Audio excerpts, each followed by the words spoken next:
Hello and welcome everyone to DRJ's webinar series. I am Bob Arnold, President here at Disaster Cover Journal. Today's sponsor is Everbridge, and today we'll be discussing fostering operational resilience, the challenges and best practices. Before we get started, I want to review a couple housekeeping items. Today's session is being recorded. This recording will be shared with everyone tomorrow via an automated email. Attendees are also in a listen-only mode.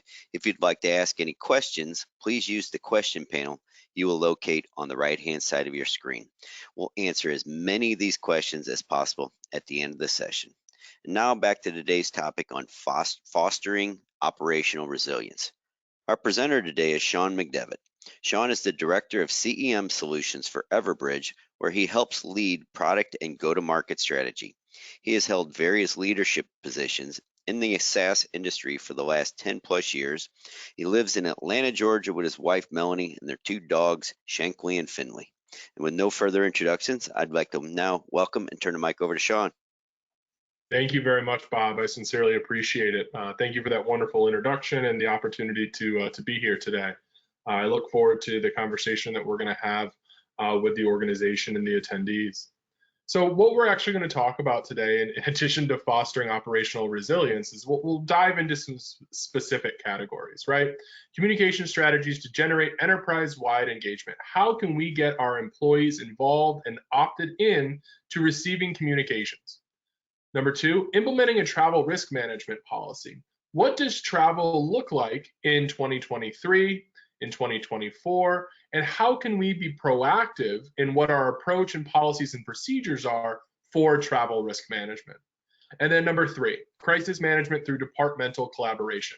How can we work together with other business units, other teams, other groups, other geographies to make sure that we're all rowing the same direction and mitigating risk as it occurs, or in some cases, before it occurs. So a little bit about me, in addition to what Bob just happened to mention. My name, again, is Sean McDevitt. I'm the Director of CEM Solutions, live in Atlanta, Georgia. I've been with Everbridge since early 2019. I've been with a variety of different SaaS companies over the last 10 years. You can see those on the bottom left. Served in a variety of different roles, everything from account management to a sales engineer to leading a variety of different teams. I grew up speaking the security language. My father was in loss prevention for about 40 different years through a variety of different organizations. So I've had many a different dinner conversation where the issues that we've talked about in previous weeks and we'll talk about this week have come up. In terms of my spare time, I'm a big soccer player. I'm a big soccer fan. I also spend a lot of my free time with the Golden Retriever Rescue of Atlanta. As Bob happened to mention, we have two dogs here. We're currently fostering a third named Trent, so we'll see how that goes. And I'm also a member of ASIS. So it's great to be with everybody today. So communication strategies for enterprise resilience. What can we do as a security professional to make sure that the strategies that we're deploying are going to help our organization be resilient and get adoption with our employees? So for some of you that were with us last time, which was a couple weeks ago, we talked about what is organizational resilience and how can we build a business case for that. Well, I still want to start on that same common ground that we worked through before, right? What is organizational resilience? Well, some academics were kind enough to actually put a definition out there for us, right? Organizational resilience is the ability of an organization to anticipate, prepare for, respond, and adapt to incremental change and sudden disruptions in order to survive and prosper. So when we start to think about how does our organization respond to these things, are we in some cases are we anticipating, are we being proactive? And then what are the policies and procedures that we follow, again, to mitigate that risk and in some cases prosper, right? That's that bleeding edge, right? How do we go above and beyond and turn what can be a negative into a positive? Well, all of those different things that we need to respond to in terms of incremental change really come from a threat landscape, right? And those can be very wide ranging and region specific, all the way down to an internal application. And so we'll see things like natural disasters and inclement weather and political turmoil that are going to span a wide geographic region. Regions, countries, states, provinces, counties, cities. And then we'll go a little bit smaller and we'll see traffic issues and hazmat incidents and civil unrest and utility disruptions. And then that again will get a little bit smaller. We'll start to think about fire alarms and active assailants and intruders. And then again, it'll condense again into an internal threat, an IT outage, an application outage, ransomware. But either way, our organization needs to respond in a programmatic way in order to address these concerns. So when we start to think about those, we're going to need to say, all right, whether it be a large scale event, and we're again going to involve multiple business units, multiple geographies to respond, or if it's something where it's a little bit smaller and I need to orchestrate the right people at the right time. When a threat happens or when a risk event happens, we're going to respond. And what we'll see here is I've got this as Newton's third law. I don't know when the last time anyone took chemistry AP was or physics AP was. What we're going to see here is Newton's third law is for every action, there is an equal and opposite reaction. Now, what that means is that when an incident occurs, we're operating at optimal conditions, or at least we're hopefully operating at optimal conditions on a normal, blue sky day. Well, when that incident happens, we immediately start to fall away from optimal conditions. How sharply, how drastically, it's going to depend on the type of incident that is. But either way, we're moving away from optimal conditions. We'll then become aware of it at number 2. So we're now aware that something has taken place. Number 3, we're going to determine what action needs to be taken in order to mitigate. Sometimes that's an informational push. Sometimes that's a crisis management plan. Sometimes it's a business continuity plan. But either way, we're going to decide what action do we as an organization and as a group of leaders need to actually take. At that moment, we don't immediately return to optimal conditions. That's just not how it works. It would be fantastic if it did, but what we do need is some time for this to actually take shape. The event will then become stabilized, and then our recovery actually begins. So what we'll see is that we'll take that action, we'll continue a downcline, most likely, and then we'll start that incline again. And so at that point, we'll then hit number 5, where we're recovered to optimal conditions. Now, that gap between those two is that loss of unrecoverable time, money, production, human resources, whatever that is. So how do we close that gap, and how do we start to foster collaboration for that operational resilience so we shrink it over time? Right? Last time we talked about why we need to do this. Now we're going to talk about how we can do it. So 84% of organizations are saying that they have discussed the value of organizational resilience. So this is a conversation that is taking place with your competitors, with your partners, with your customers. So if you're not having this conversation at a strategic level today, you're falling behind. So how do we start to make sure that we get the basics right? Right? Because we've got to start somewhere, and if we're not even having the conversation, we can start there, and then what? So what we must get right at the very most elemental level is contacting the right people at the right time with the right message. That is the most basic challenge for effective emergency notification. That comes from Dr. Robert Chandler at the University of Central Florida. And I'm a huge fan of those 3 key principles, right? I've used that idea in previous lives, even before I was at Everbridge. It's about whatever you're doing in business, whether I be someone who's a sales individual, or I'm an IT guy, or I'm in marketing, or I'm in HR. All it boils down to at the end of the day is I need to be doing the right people, the right time, the right message over and over and over again, right? Whether that be internally focused, externally focused, whatever. If I can achieve those 3 things in what I am doing, I'm probably going to be successful in my role. And that is abundantly true for where we sit as security professionals, is that if I can achieve those 3 things, I'm going to get great adoption from my employees. I'm going to mitigate any risk I have, or some of the risks that I have to the organization. And my senior leaders are going to love me because we're going to be on point every time. But how can I start to do that, right? That's an easy thing to say, not necessarily an easy thing to do. So the way that we'll start to approach some of those different things is through a specific rule of how we communicate and what those messages should look like. And we call that the 3-3-30 rule. Now, this doesn't apply in every situation. It can't be a carte blanche for every situation. So what we're going to do is try to apply it or stick to it as often as we can. And then we'll look at those different scenarios that are more exceptions rather than the rule. So no more than 3 message points. When we're communicating with employees during an emergency, pre-crisis, post-crisis, whatever it is, we should be communicating with 3 message points, 3 things that we want them to know, which might mean that they have to take action, they might need to do something, or we just want to inform them. But no more than 3 message points. Try to deliver it in 3 short sentences, right? We don't want paragraph long emergency notifications, right? The individuals are going to glaze over, they're going to miss the important pieces. They may not take action, they may have some more risk exposure if we don't deliver that concisely. And then keep the key content in the first 30 words. This is the most difficult one for me, I'll be completely honest. But what we know is that if we can address that quickly, the moment they open the email, the text message, they open up their phone to get that phone call, whatever it is, if we can put that content in the first 30 words, the odds that they retain it and act on it are dramatically increased. And then the last piece is we basically have 30 seconds, right? We basically have 30 seconds to grab their attention and get the information that we need downloaded to them, right? And again, this is not something that is going to be able to apply in every situation. It may not be what you start to do when we start to think about a larger business continuity plan, but it is something that we'll want to think about in how we approach. And as we discuss these things with individuals, we want to say, this is our benchmark. If we need to make exceptions, we can, but this is where we should try to start.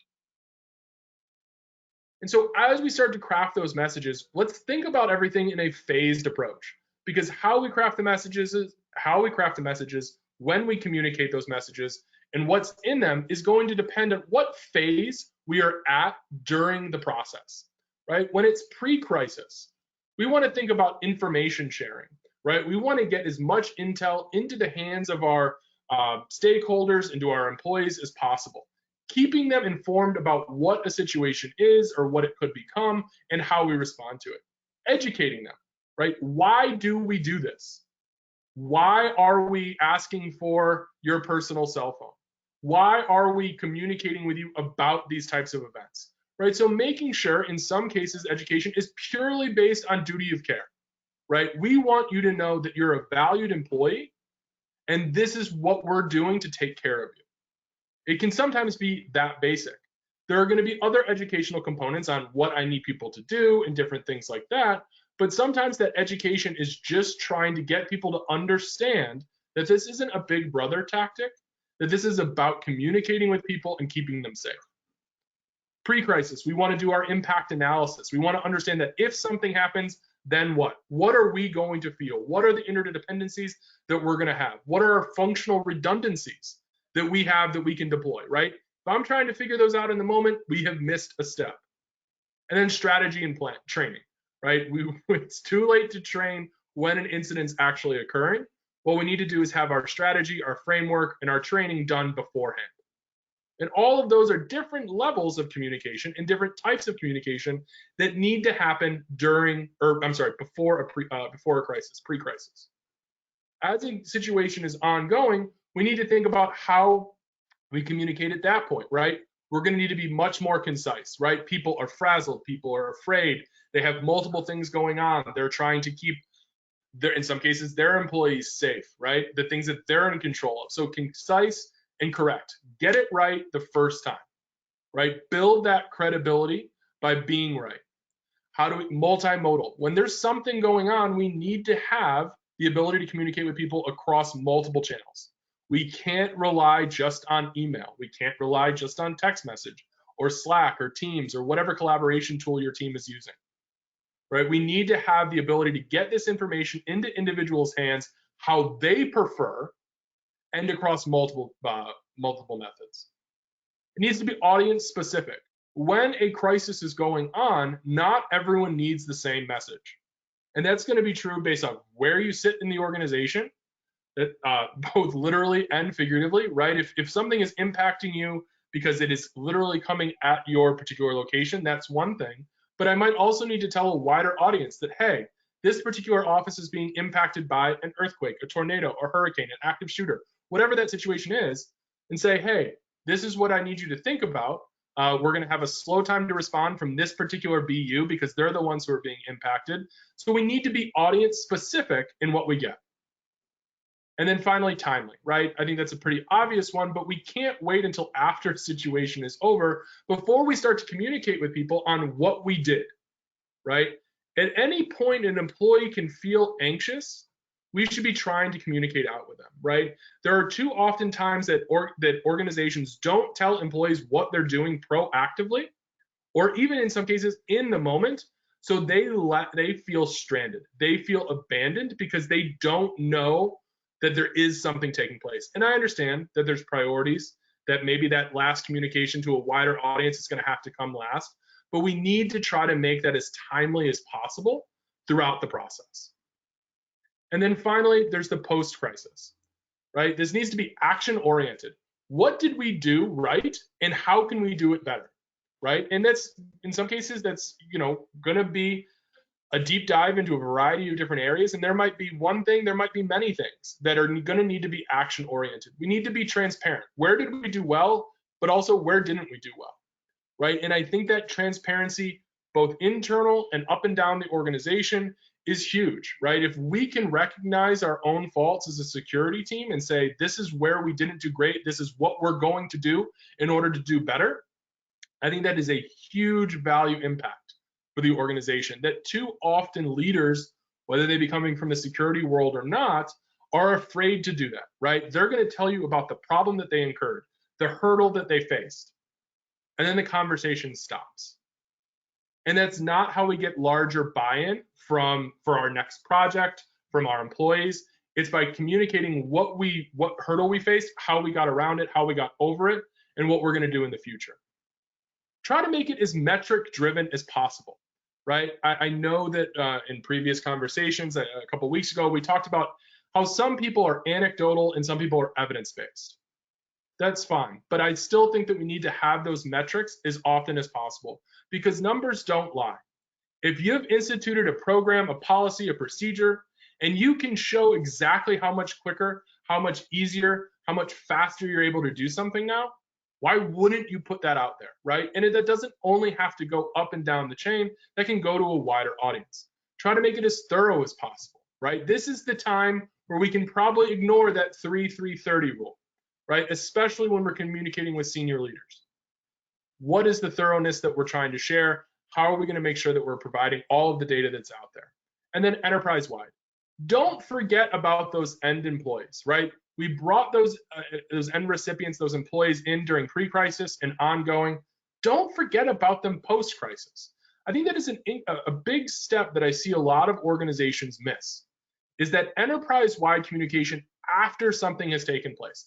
I think COVID has changed that slightly. I think more organizations have realized that after COVID, I know that it's still ongoing, but as a situation starts to wind down, they are communicating those things to the end recipients up and down that line. But that hasn't always been the case. And so when you think about post-crisis, try to make sure that we're driving that enterprise-wide, that we are communicating what happened, what took place, how quickly we remedied it across the entire organization. So valuable communication is obviously crucial to any piece of this puzzle. And so I think there's different things that are going to be incurred when it comes to an audience specific expectation, and then we'll talk about the criteria. So an audience specific expectation, right? There's obviously we're going to want to know incident information, right? But that's going to be different based on who you are. If I think about it from just a terrible situation, but an active shooter, right? I need to tell one set of things to people in the building. I need to tell one set of things to people in an impacted area around the building. And then I need something slightly different to my senior management team, to the entire organization, whatever level we decide to communicate at there. But either way, we need to craft a message that says these specific things based on who that audience actually is. We'll also think about, as a situation is ongoing, right? Senior leaders are going to want to know what our financial impact is, right? We're going to have certain individuals from HR, from operations, who are going to want to know what our risk exposure is. What is our safety of our employees? We're going to have some senior leaders that want to know what our organizational response is, or what our IT is going to want to know what our organizational response is and what the requirements from them may be. What are our consequences and effects if we don't take action? Right? I think that's an important one for senior leaders to understand, right? Is this something that we can ignore, or if we do ignore it, what are the possible consequences of doing so? And those can vary in a variety of different ways, from financial outlays to actual human life. What is our projected time for recovery, right? If something is going to take place, when do we expect to be back to normal?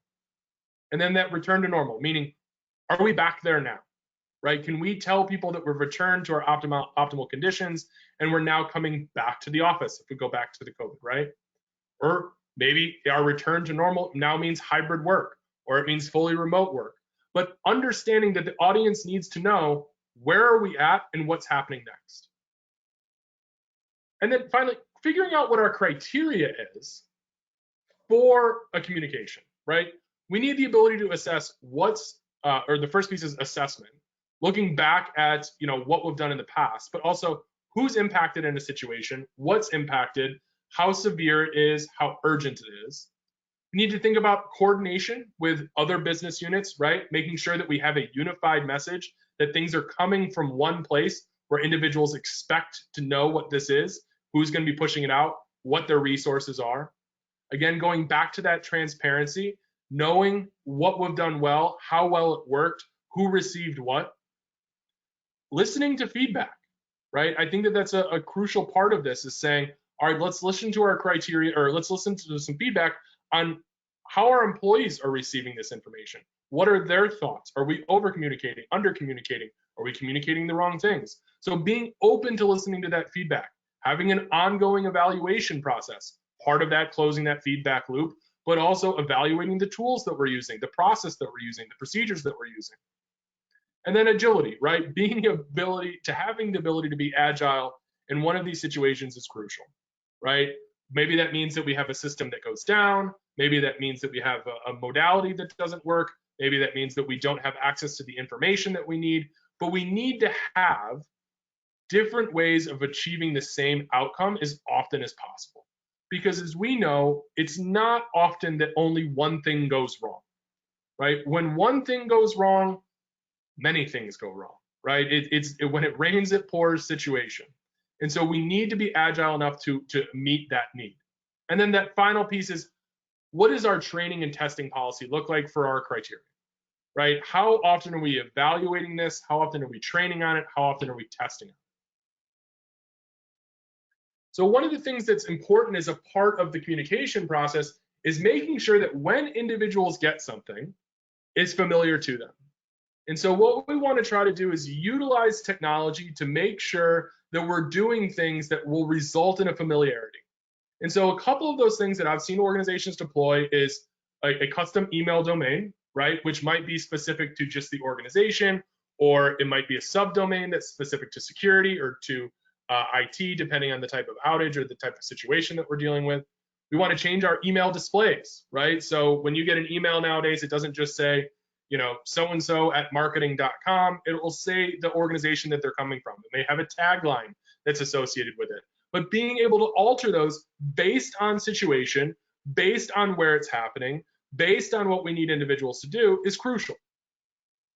Caller IDs, making sure that these are localized based on where an individual resides. If I have a global event, or if I have a situation that is happening in the off hours in the US and I have an IT outage and I need to get more people involved, I want to make sure that when they look down and see their phone, that this appears to be a local number, right? A, because it's more likely to get through on the cellular providers, but B, I don't know how many of us would be picking up phone calls that were coming from the other side of the world in the middle of the night. So making sure that they're going to get it from a localized number. And also, if we can augment those caller IDs, we can run education programs for individuals to save those numbers so that when they see it, it's going to automatically say, oh, security alert for X, security alert for Y, right? Whatever that situation is, they'll know to save it through our education program. The last piece would be SMS codes, right? We can localize SMS codes. There are a variety of different tools that are out there that can do this. Some organizations will decide to deploy their own shorthand SMS. I don't know how many people on the call are from New York City, but New York City has their own code where I think it's NYC, NYC. So when you receive that, you immediately know that this is coming from the city of New York, right? Some organizations have started to take that next step as well. I'll say it's more rare, but it is certainly something that we're seeing organizations want to do. It helps them make sure that they don't get blacklisted, that all those different things. Individuals can whitelist that number, make sure that it comes through, all those different components, right? So as we do that, we can see again, here's our email display that's been adjusted towards Dunder Mifflin. And then we'll see here on the right, when you're in the US, you're going to get this from this 781 number. When you're in the United Kingdom, you're going to get it from the 44121 number, right? Just so that individuals, where they're at, they're going to get something that resonates with them. Making sure that familiarity is key so that they don't think it's any type of spam, because we've all suffered from that over the last few years. Communicate early and often. When I'm thinking about how I communicate with my employees, sometimes over communication can be good, right? And I think that that's something that a lot of organizations are scared of, right? They don't want to over communicate. But I do think that they oftentimes lean on the side of under communicating because they're afraid of the over communication. I think that more oftentimes than not, individuals are okay knowing that their organization is looking out for them, being proactive, and thinking about things, right? Very rarely will you see an individual say, I'm just getting way too much of this. If that's the case, that's fine. Let's throttle it back. Let's think about that feedback loop we talked about a little while ago. But how can we start to coordinate on that? And I think that part of that is going to be continuous communication with them, right? Don't wait, 6 months and then send something out, and then, another 6 months go by or a year goes by. They don't know what that cadence looks like. They don't know what to do with that data. They don't know how serious to treat it. They don't know what it is, right? And we need to make sure that we have equity across all phases, making sure that we're communicating with individuals pre-crisis, ongoing crisis, and post-crisis. Try to get employees to opt in. If we're that concerned about over communication, allow them to opt in, right? How can we get them to opt into this process to say, all right, I want to receive these communications? And there's a couple different methods that we can take with that. Let's try to avoid this being mandatory, right? Let's try to make sure that we can get this through an education process. We can get them to say, all right, this is something. We don't want that mandate because it does build resentment. So if we can make sure that employees understand why we're doing something, oftentimes they'll opt in themselves. Can we use technology to do this? And this relates back to that opt-in. On the right-hand side of the screen, we see where an individual has opted in to receive subscriptions for particular IT outages. This can work the exact same way with risk events or weather events or different things like that. You can control what this looks like through some technology platforms. And what it'll end up doing is saying, all right, I want to know about these particular things, right? If we have an IT outage that's severe, if I have a tornado watch, if we have a snowstorm, I don't care about coastal winds, right? Allowing for them to opt in, and we can supplement this in some cases and say, you know what, I'm going to let you opt into these things, but man, I need you to know about this, which is fine. Having a dual way of communicating and saying, I need you to know, I'll let you decide what you want to know, that's totally fine, because you'll still have the rosters on who received what and when. And then rules and regulations. I know that this has come up a lot with a variety of different organizations over the last, I'm going to say, year to 18 months, particularly during times of COVID when you had remote workers, for organizations that aren't a corporate supplied device, specifically when it comes to mobile phones. So there's a regulation in California, 2802. There's one in Illinois. There's one in Massachusetts now, I believe. There's one in France for sure, and a couple other European countries, where it says that if you communicate with an employee's personal cell phone, you need to reimburse them for that specific cost. Now, I think when this was originally passed, there was a lot of organizations who read this and looked at it particularly strictly. Since then, there's been case law that's come out that has said that that does not apply to emergency situations because those are so few and far and in between. So I think as long as we can make sure that we're communicating in good time and with the right practices, this should not be a regulation that impedes how we communicate with employees during an emergency. Now, if you're particularly concerned, or if you have concerns, your legal department has concerns, we can obviously, ask individuals to opt in. You can ask them to add in their personal cell phone and then only rely on those other communication modalities.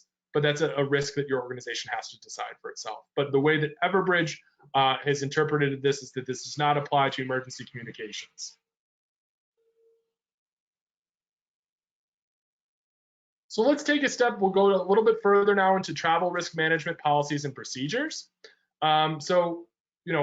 Obviously, travel has been curtailed for the last several years because of COVID. But we're going to start to see a return to that. And so where are we actually headed when it comes to business travel? So this particular chart here is looking back at a survey that was asked of individuals of what do you think your business travel will look like currently and post-COVID, right? So when business travel was happening, or when COVID was going on in February 2021, July 2021, what we saw is that 53% of people were saying that they weren't planning on traveling for any business-related needs, right? Which probably makes sense. It was the vaccines had really just kind of started to roll out. This was going to take some time. People just weren't travel. Organizations had that fully locked down. Now, business travel post-COVID, the same time they asked these questions, they said, well, what happens after COVID? I certainly understand COVID is certainly still going on right now, but we'll kind of look at this in a future state. And what we saw immediately was the first reaction from people was, yeah, of course I'm going to go back to traveling, right? Only 13% of people said that they saw that they would have a decline in the amount of business travel they would have post-COVID. Well, as COVID went on, that number actually increased. And so what that means is that individuals are saying, you know what, maybe I don't need to go on the road as much. Maybe I don't need to have that travel. This remote thing is working. Zooms, Teams, WebExes, whatever. They're working for how our business operates. I don't necessarily need to do those things. And so that number kind of levels off, but then as it starts to come back in May of 2022, I think that organizations are starting to realize that there is value towards that travel. So what we're going to see is that travel is going to ask them to say, all right, let's get back out on the road. There is value to being in front of people. Then the next step is kind of looking at that specific component and saying, all right, will business travel return to pre-COVID-19 levels? So I think travel business purposes will return to levels experienced before COVID. Over 50%, a majority of individuals do at least somewhat believe that. Right? We do have 13%, 30% who disagree with that. So what that actually means is that we are going to see this, right? We are having a majority of individuals say that we are going to head back to pre-COVID levels. Do I think that we'll ever get there? Probably not, right? That's going to take time if we ever get there. But we are seeing that there's now a majority of individuals who are understanding that, hey, we are going to return back to normal business travel. So when it comes to business travel, what are the things that we need to do in terms of risk, right? What are the things that we're opening ourselves up to in terms of what risk looks like when it comes to travel? Operational, can we globalize, right? Competition has moved into an emerging market. If we can mitigate our travel risk, we can globalize faster than our competition. We can say that, you know what, those emerging markets are a place that we feel comfortable doing business. So if we can mitigate that risk, we're now going to get more market share and beat out our competition, or not allow our competition to get that market share.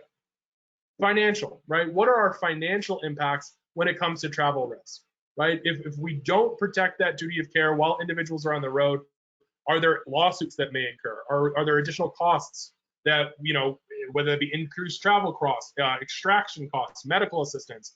What are those financial implications that if we don't have a travel risk program, we may incur?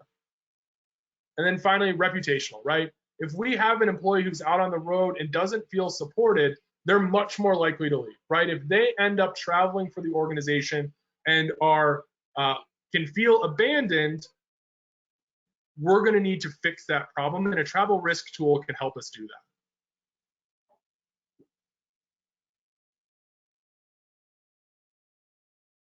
So evolution of employee safety and security. This is something we talked about a couple months ago, but what we know is that we need to keep employees safe when it comes to office locations. We need to keep people safe when it comes to business travel, and then home offices and remote work. And all of those things can tie together into a travel risk management policy and how we mitigate that risk, right? Protecting employees at home offices or remote work during travel locations is a fast-growing trend with significant implications for security leaders. We need to be ready for this, and we don't want to be caught off guard. So when we think about those hybrid work environments, whether they be travel-based or remote work-based, we need to have tools to have that duty of care come across all three spectrums. Whether I be working in the office on Monday, be anywhere on Friday or on an any day, or I'm traveling on Wednesday, I need to have the ability to say what's happening where. Well, there are different needs based on what we're going to do when it comes to travel. And we'll look at this from two different perspectives to start, right? We have Monica, who's our travel manager, and then we have Matt, who's our first-time traveler, right? Matt can be an experienced traveler, it doesn't really matter, but we're going to focus on this from a travel manager's perspective and then a first-time traveler.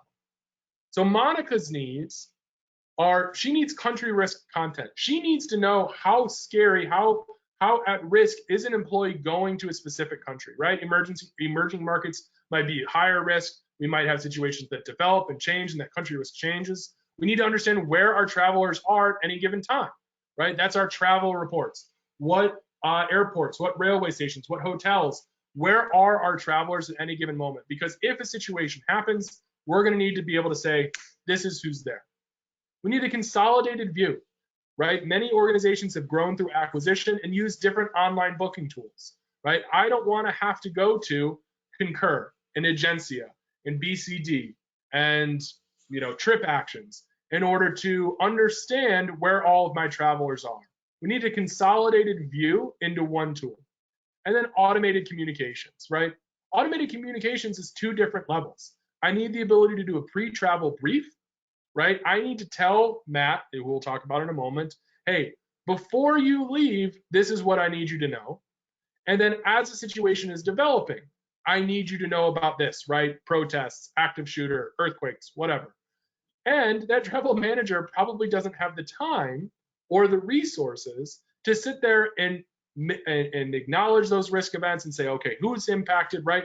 We want to try to automate that process so that the system knows, hey, this is where we have travelers, this is the situation that's occurred, it meets this criteria, fire off a message, right? So trying to do that as often as possible. The last piece here that I didn't add to this particular slide are booking notifications.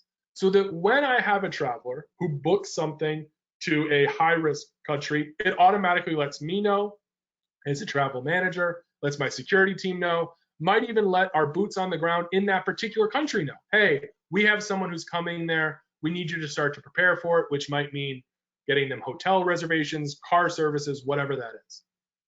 But again, trying to automate that across multiple modalities. So Matt's top priorities, our business travel, right?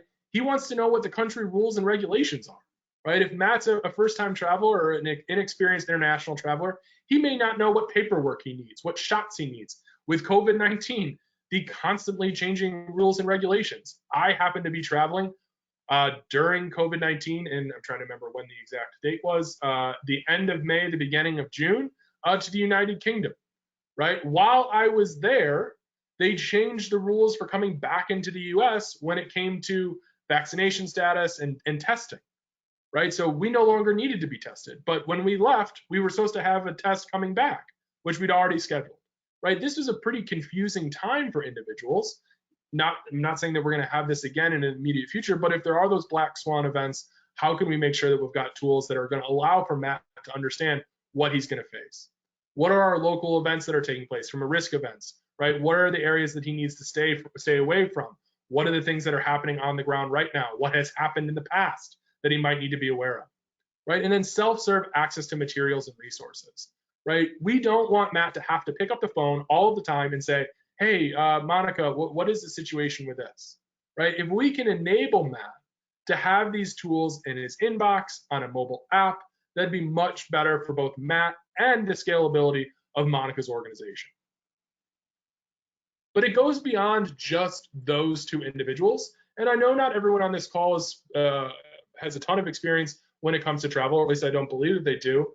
So what we might want to say is, if I'm trying to build out a program, what are the things that I need to do internally, and what are the talk tracks that I might want to think about, right? If I'm talking to a CSO, who I would imagine most of you either are or work with regularly, right, they're responsible for personnel and physical assets. Well, why is travel important to them? They're accountable for security of that personnel and the physical assets. They're responsible for executive protection or travel and expats or remote site or security efficiency, right? So those are the types of things that are going to be important to them when it comes to travel risk management. For our CHRO, responsible for employee engagement, health, and safety. Why is travel risk management important to them? Employee retention, employee productivity, employee well-being. There can actually be insurance implications by deploying a travel risk management program. So if I have this in place, I can see a reduction in some of my liability insurance, which is obviously going to be crucial for a CHRO. Head of corporate travel, they're responsible for protecting the safety and health of well-being of anyone on the road. So they have those travel policies. Those are the ones that are responsible for creating those. They have travel expense and cost management, travel partner contracting, right? They're negotiating contracts a lot of times with organizations who will provide medical assistance in a country that you're doing travel within. It might be extraction insurance, right? So those types of things that if something needs to happen, they're negotiating that. Well, if I can have a TRM provider that's going to help me in that process, that will make their lives easier. So a couple use case examples, I'll go over these real quickly, again, because I know that not everyone has the exposure to travel risk management all the time. So some of them are very risk event specific, right? Monica, as a travel manager, is alerted to a transportation strike that will disrupt travel and arriving employees. She needs to assist with the disruption and ensure that their safety by staying away from the strike, right? So I just need to tell people, hey, there's been a strike at the Paris Metro. All trains are severely limited. I need you to use a car service. Here's who you contact, right? So some of them are very kind of tactical in how they're approached. Political turmoil, right? Jose is a GSOC manager and is alerted to an armed conflict in Ukraine, where his company has travelers and some local workers. Some of them are asking for assistance and evacuation. So now we're taking this away from software and saying, all right, how do I actually implement a program that gets these people out of a bad situation, right? This is obviously a very large scale one. You can think about, I need surgery for a specific thing. They don't do it in this particular country. I need help, right? That's a very a smaller subset, but it's still an example that we see. And then the last piece is Olivia is an employee traveling overseas. She's suffering from a mental health issue, right? She needs immediate assistance.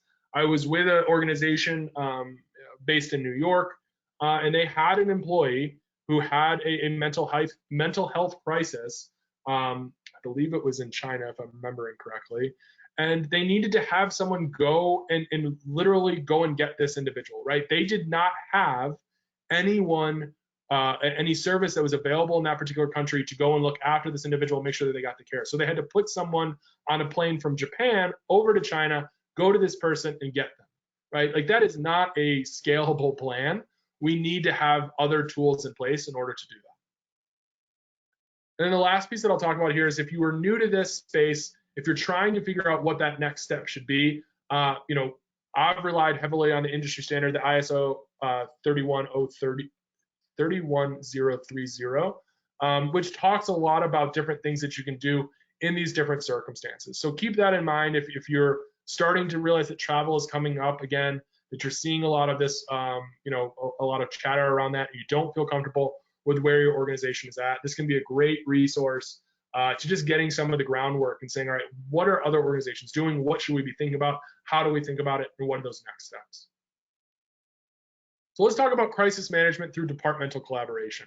One of the things that we talked about last time was the golden circle and how organizations oftentimes approach what they're selling externally, but it can easily be applied internally as well. So when it comes to the golden circle, oftentimes individuals start with a what, right? It's what do we want to do, right? And it can be everything from we want to sell more computers, right, to we want to deploy a travel risk management program. Okay, and then they'll go into the, well, how are we going to do it? Well, we're going to go buy a travel risk tool, a software that's out there, that's best in class. All right, well, then they get to the why. Well, why do we want to do this? Which is what we talked about a couple slides ago on those different personas, right? It might be mitigating risk. It might be limiting financial impact. It might be increasing employee retention. So all of those different things are the why, right? And you can obviously think about this again from an external use case. And what I would say to you is this is actually the wrong way to approach this, but this is how most organizations do it, right? What we should actually be thinking about is it from the other way. Start with the why. If we can start with the why, we're going to build consensus much faster, much easier within our organization. So if I tell you why I want to do something, I think that we have an exposure when it comes to travel risk. I want to limit that in our financial impact. Okay, how are you going to do that? Well, I'm going to go out and buy a best of breed travel risk management tool. All right, well, what is that tool, right? So now we've kind of flipped that conversation a little bit. And if we can approach it with why first, particularly when we're trying to build consensus with teammates, with senior executives, that's going to be huge. I would argue that there is one last piece that we can talk about here that gets left off of Simon Sinek's talk track when it comes to the golden circle. So we have the why, the how, and the what. I would argue that we need to be thinking about the who, right? That why is going to change, depend on who we're talking to, right? As we talked about before with the different personas, I'm going to make one talk track to our CSO, a slightly different one to our CHRO. I might talk about something different with our general manager who's over at APAC, whatever those situations might be. But we need to also thinking about our messaging when it comes to who. Just like when we were talking about when it came to emergency communications, we were talking about who was going to receive those things that are audience specific. That same thing is going to happen now. And so when we start to find that who, right, we'll think about the different business stakeholders that are represented throughout a crisis management situation, right? Corporate security, business continuity, supply chain, IT operations, field operations, HR, travel, executive protection, whatever. Right? They're all coming in and trying to understand the CEM mission. We all want to work together. But when we think about those stakeholders, the thing that I would argue probably needs to happen sooner than it does most times is we need to include IT from the start. I think some organizations are scared of IT, and that's for better or for worse. Some IT organizations have done that to themselves, right? They want to be feared instead of included. That's probably a whole nother webinar. But we do need to try to bring IT into the conversation as early as we can, right? And in some cases, you might feel that they're going to bring up too many roadblocks. That's okay. We'll find ways around them. You can find ways around those roadblocks. Find your key stakeholders during the planning process, not during implementation. Those key stakeholders should be a part of the planning from the very beginning. And then the last piece is get an executive sponsor, right? Having an executive buy into this process will make your life so much easier, whether it be finding business continuity plans, or if it's TRM, or if it's risk intelligence, or if it's mass notifications. Whatever that thing is, if you can find an executive sponsor, and that executive sponsor might change throughout different projects, through different time periods, that's fine. But getting an executive sponsor is a huge piece to being successful. So value can really come on multiple levels. As was talked about this from a who perspective, we need to think about, cost avoidance. Who am I talking to about that? What are the things that I want to do as a part of that process, right? Revenue preservation, right? Now I'm going a little bit further up the value chain or the value pyramid and saying, all right, I've now avoided my costs. I'm now also preserving my revenue. And then there's the growth, right? That's really the bleeding edge where if we can optimize our performance, we're going to do better than our competitors, and we're actually going to see growth out of this opportunity. There was a particular organization that I work with that comes from supply chain that said, we realized that the Suez Canal blockage had taken place. We realized that before any of our competitors did. And the first thing that we did was get on the phone with as many air freight forwarders that we had that we said, hey, let's book as much space as we can, right? So that they knew that they were going to be able to go around that and actually capitalize in some cases because of that Suez Canal blockage. I think another part of this when it comes to collaboration for business continuity and crisis management is there's sometimes a dirty word involved, and that's a silo. I think that no matter who you're talking to, whether those be consultants or software companies, someone's going to say that a data silo is a bad thing. I agree with them in most circumstances, but I think that you also can't just break down every silo. It doesn't work like that because then you become an amorphous blob that can't really take action because you've got this very flat organization that no one really knows what to do and no one owns any specific piece of the business, right? I'm not saying data silos should happen all the time, but there are reasons that different parts of the organization exist, right? HR exists for a specific business function. They need to do something. We need something from them. That's fine, right? Sales has their job to do. IT has their job to do. Now, should they operate on their own? No, right? We should be collaborative as a part of that. So what I would say is instead of breaking down every data silo that there is and just dumping everything into a data lake, is can we actually build bridges? Can we build integrations as a part of that process, right? If I can build bridges with some of my counterparts, that's going to be much more collaborative than me coming in and saying, hey, breaking down data silos, I'm taking this over, right? It doesn't work that way. That's not how we can build consensus. And some bridges are going to be very straightforward, right? They're going to be traditional, they're going to be classic, they're going to be what you expect during a process. But we need to be agile enough to say, you know what? Sometimes I have to build a different style of bridge, right? Maybe that counterpart wasn't as collaborative as I thought they were going to be, so I'm going to have to build this a slightly different way. And so being able to say and recognize that there are different ways of bringing the teams together is a unique part of the process that we're involved with. And in some cases, it might feel like you're going really out of your way, right? I have no idea how this is the most efficient bridge in the world, but it does make for a great talking point, right? Even if we have to do things that might seem more difficult than we were hoping in the beginning, we're still going to be more collaborative if we can build bridges across those different business units. So when we think about those bridges and we think about that collaboration, there are kind of three different phases I want us to think about as we go through it. And the first is developing our process. So as we develop our process, what we're going to want to do is find our allies, right? Find those people who have the same end objective as you, right? Find those people who are already rowing the same direction, perhaps have similar business needs, business challenges. They've probably been fighting for things similar to you, and you may just not know about it yet. So find those different allies. Find your teammates. That's a little bit different of a thing, right? To me, a teammate is someone who's getting in the trenches with you and doing the work. Allies might be advocating for you. Teammates are working with you. And I think that's an important distinction. And sometimes individuals get confused or befuddled when they don't think about it that particular way. And when a teammate acts like an ally and an ally acts like a teammate, they get a little confused at saying, this is not the relationship I thought I was building when I was building that bridge. So keep that in mind. Try to figure out which one is which. Planning isn't execution. When you're developing your process, just planning is not automatically a path to success, right? I think that we've all had the parent or the grandparent or the aunt or the uncle or the school teacher that said, failing to prepare is preparing to fail, right? Okay, I appreciate that little analogy, but that only tells half the story, right? Because preparing in itself is not all that you need to do, right? Let's make sure that we've actually done the practice, we've done the legwork, and we know that when it comes time to execute, we're going to be able to do it. Figure out our document process, right? After we've done the execution, after we've done the different pieces, after we've done our planning, document. And in some cases, find an out-of-band document repository.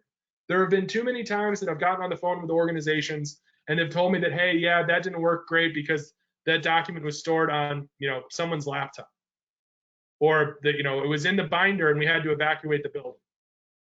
Neither one of those are great. So finding ways to make sure that our documentation is A, up to date, and B, sometimes in an out-of-band document repository is huge. And then finally, be willing to evolve, right? I had a boss who was very fond of the saying that, we aren't bricks, we're blocks of clay, right? We're willing to say that, hey, we can be strong and sturdy when necessary, but we're also something that you can shape into a different mold, right? So if we're that block of clay versus a brick, right? We don't have to document a process and then that is what we are forever. That is not how we're going to be successful. We want to be that block of clay to say, all right, this didn't work, this did work, this situation has changed, we've added this different office, we've added this acquisition, whatever it is, that we need to be a block of clay and not just a brick. Get your infrastructure right. Data management, huge piece of this. It is during a crisis is not the right time to be figuring out your data management process, right? We should not be having different data management practices and policies and systems of record from HR to security. We should find a way to share those systems of record, and we shouldn't be managing them during the event itself. We should have that up to date and ready to go. We need to try to automate as much as possible. I understand that that can't be done all the time, but we need to make sure that we have some tools in place, whether that be proactively letting us know that things have taken place, or sending out automated communications, or updating role-based access, whatever that is. Whatever little pieces of automation that we can get out of a tool are going to make our lives easier, and we're going to be more responsive when a crisis happens. We need to be monitoring the situation, right? Have those tools that are going to automate this monitoring process for us so that we're listening and we're just going to be able to react to it when we need to. Finding our interdependencies, mapping that process, right? So if we map our process, we're going to find points of failure, or where we have too much dependency on a specific tool, on a specific program, on a specific individual. So if we can map that process, we'll understand what our interdependencies are. And then finding collaboration tools that are both in band and out of band, right? When something bad happens, we need to be able to have the ability to communicate and collaborate and work towards a resolution. And then that last piece is finding your metrics, right? When we start to collaborate and work as an organization, we're going to have different metrics that are important to us, but they're oftentimes going to come back to the same thing. Finding our impact window, right? What does that look like to us as an organization, or to us as a business unit or team? What is our mean time to know, right? Whether this be an IT outage, a risk event, a terrorist attack, whatever. Let's try to find our metric when it comes to mean time to know. Mean time to act or mean time to acknowledge is what I've seen in MTTA, right? So how quickly were we able to respond? If we go back to that chart that we talked about 30 minutes ago, where we're trying to close that gap, right? If we can decrease each one of these, we're going to decrease our mean time to resolve. So each one of those things is going to be a measurable metric for us. And then finally, that one that I see most organizations trying to get to is really, what is that customer impact? And if I can increase or decrease customer impact, depending on the situation, what does that mean to my bottom line? Because if we can provide ROI there, right, and immediately say that we decreased our MTTR by 10%, that increased our NPS rating with our customers, or our CSAT scores with our customers by 1.2%, there's a dollar value tied to that. And so if we can get to that level of a metric, which I know isn't easy, but if we can get there, that's going to make our lives and our budgetary process much, much easier. And I know that this is not something you can do in a day. I know that I talked about this last time, but I understand that it's a journey, right? And I hope that everyone gets that, right? Today, you're evaluating risk intelligence from a variety of different sources. Next quarter, you're going to try to correlate that risk intel against travel, like we talked about before. Next year, you'll decide that you want to digitize business continuity playbooks. And then in the future, you decide you want to do risk events, historic risk events, so that you can understand how it impacts your supply chain. These might be your goals. They may not be your goals. But the idea is that it still needs to be something it's a journey as we go through this in order to get to that operational resilience. Last two pieces here, as I know I'm quickly running out of time. A lot of organizations talk about cyber and IT security awareness training. This is my pitch at the end of this to talk about how we should be doing that from a physical security perspective, right? We should be thinking about traveler safety skills. We should be thinking about field team safety protocols, active shooter preparation, tabletop exercises. There's no reason that the physical security team shouldn't be able to have that same level of engagement that we do with cyber and IT.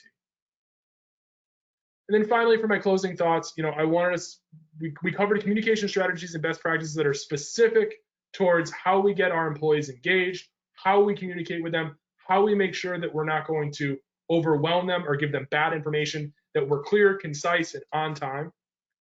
How we're going to prepare for business travel in 2023 and what that really looks like. How we collaborate within our organization, right? How we talk about the who and the why and what we're going to do moving forward. And then finally, building that plan. Focus on being proactive. Lean into that process and be willing to be transparent and accountable, because it'll build consensus within your organization. So I know I didn't save very much time for questions. I truly apologize for that. If you do have questions, I know Bob will share those with me. I'm happy to address those via email, or I'm happy to give anyone a phone call if they have specific questions after that. But with that said, thank you for the time today. Bob, I'll pass it over to you. Wonderful. Thanks, Sean. Again, great presentation, great information shared here. So, and if you do have any questions for Sean here, again, his information is on the screen. We didn't have any official questions. That just means you did a great job, Sean. So, again, appreciate the presentation. Thanks again, everyone, for your attendance here today. We hope you gather some great information from today's webinar. I'd like to personally thank Sean for his time here today, as well as Everbridge for sponsoring today's webinar. We will be emailing everyone a link to the recording. You may view that recording as frequently as you wish or share it with your peers. If you have any additional questions, please contact Disaster Recovery Journal. Thank you again, and this now ends today's webinar. Thanks, everyone.